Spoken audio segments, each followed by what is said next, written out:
చాలా బాధతో, విచారంతో ఒక విషయాన్ని మీ దృష్టికి తీసుకురావాలనుకుంటున్నాను.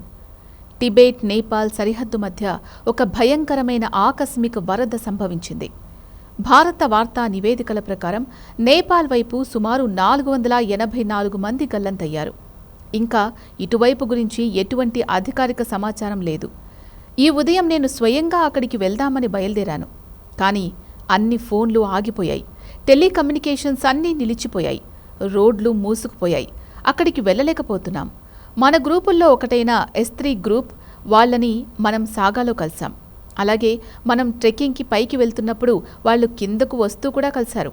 ఆ గ్రూపులో 22 మంది యునైటెడ్ స్టేట్స్ నుంచి, 12 మంది కెనడా నుంచి, 11 మంది ఆస్ట్రేలియా నుంచి, 9 మంది యునైటెడ్ కింగ్డమ్ నుంచి, 4 జర్మనీ నుంచి, 3 ఫ్రాన్స్ నుంచి, 3 నేపాల్ నుంచి, 2 నెదర్లాండ్స్ నుంచి, 2 న్యూజిలాండ్ నుంచి, 2 సింగపూర్ నుంచి, 2 స్పెయిన్ నుంచి, Finland, Hungary, Israel, Lithuania, Philippines, Portugal, Russia ఇంకా సౌత్ ఆఫ్రికా నుంచి ఒక్కొక్కరు చొప్పున మొత్తం 80 మంది ఉన్నారు.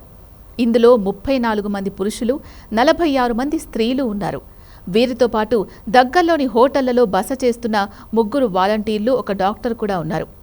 నేననుకోవడం తను ఆశ్రమం నుంచి మొన్ననే వచ్చిన రీప్లేస్మెంట్ డాక్టర్. అయితే ఎలాంటి అధికారిక ధృవీకరణ అందలేదు. కానీ ఆ విధ్వంసం తీవ్రత చూస్తుంటే పరిస్థితి చాలా దారుణంగా కనిపిస్తోంది.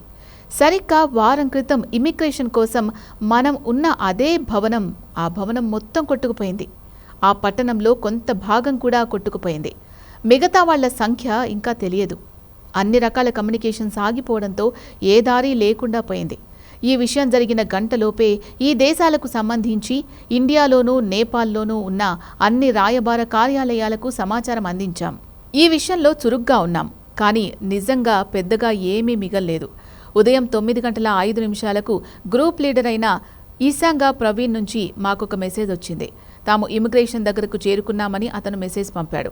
ఆ తర్వాత 9:14 ఈ దుర్ఘటన జరిగింది. ఆ బృందాన్ని నడిపిస్తున్న ప్రవీణ్ 2 దశాబ్దాలకు పైగా మాతో ఉన్న ఫుల్ టైం ఈశాంగా. ఒకవేళ అతను సరిహద్దు దాటి ఉంటే అతని నేపాల్ ఫోన్ యాక్టివేట్ అయి ఉండాలి. కానీ అవ్వలేదు. అంటే వాస్తవానికి ఆ బృందం మొత్తం ఆ భవనంలోనే ఉండిపోయింది. ఇది చాలా భయంకరమైన, అసాధారణమైన సంఘటన. దురదృష్టవశాత్తు ఇది ఇలా జరిగింది. ఖచ్చితమైన సంఖ్యలేవీ లేవు. కానీ మొత్తం మీద ఆ సంఖ్య 1500 కంటే ఎక్కువగా ఉండొచ్చు. మనతో ఉన్న చాలామంది నేపాలీ గైడ్ల కుటుంబాలు అక్కడే ఉన్నాయి. వాళ్ళు ఎంతమందో ఇంకా తెలియదు. కానీ అటువైపు 484 మంది అని చెప్తున్నారు. ఇటువైపు అసలు ఏ సమాచారం లేదు. కానీ మనం ప్రవేశించిన ఆ పట్టణం, దాదాపు సగం పట్టణం వరదకు కొట్టుకుపోయింది. ఏదో సరస్సు లేదా నదిలోని సరస్సు ఒక్కసారిగా కట్టలు తెంచుకుంది అంటున్నారు. నిజానికి రేపుదయం ఇదే సమయానికి మనం అక్కడ ఉండాల్సిందే. కానీ ఇప్పుడు ఇక్కడున్నాం. సాధ్యమైనదంతా చేస్తున్నాం.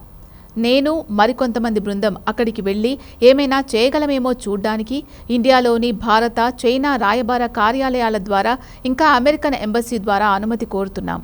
దానికోసం ఇంకా ప్రయత్నిస్తూనే ఉన్నాం. చాలాసేపు ఎదురు చూసిన తర్వాత ఉదయం 9 గంటలకు ఇది జరిగింది అనుకుంటే ఇప్పటికే దాదాపు 12 గంటలు గడిచిపోయాయి.